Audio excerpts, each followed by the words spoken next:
Well, let's go now to Moscow and speak with New York Times reporter Ivan Nechepurenko. And Ivan, apparently British cathedrals are a major tourist attraction for Russians. I have to ask you, their answers were so absurd, even the IT interviewer didn't seem like she was buying them. What are Russians there making of this interview? Yeah, of course. I actually lived in Britain for several years, and I have never been to Salisbury, even though I wanted to, but there were other cities on my agenda.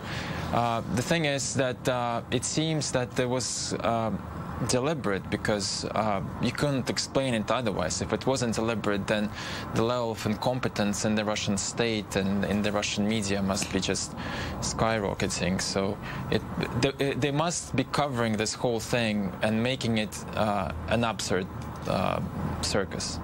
So these two men, the story is that they traveled twice in the space of about 2 days to this town, both times to try and see this cathedral. Both times they didn't manage to see it. The British government, maybe not surprisingly, is calling this an insult to the public's intelligence. Beyond this interview, what is Russia actually looking to do? Is this sort of, you know, a rejection of the British government's claims even further? What concretely are they going to do next? Well, they're basically saying that we know who these guys are. Here they are.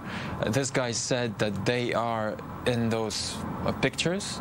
So they've identified themselves. And then Russia is basically saying that they can do whatever they want. They can put up whatever absurd theory they want, because these people clearly look like they are school children who skipped school, and they're saying that the bus was broken. So it's Ivan, initially, absurd, really. I mean, it is absurd, and the Kremlin initially hit back, saying they were going to retaliate against this claims that are not only supported by the British government, by the way. So what might that retaliation look like?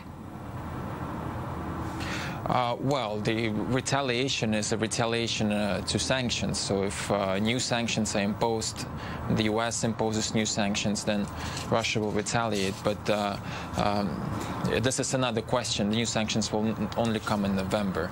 Now we see is what Russia actually mastered very well.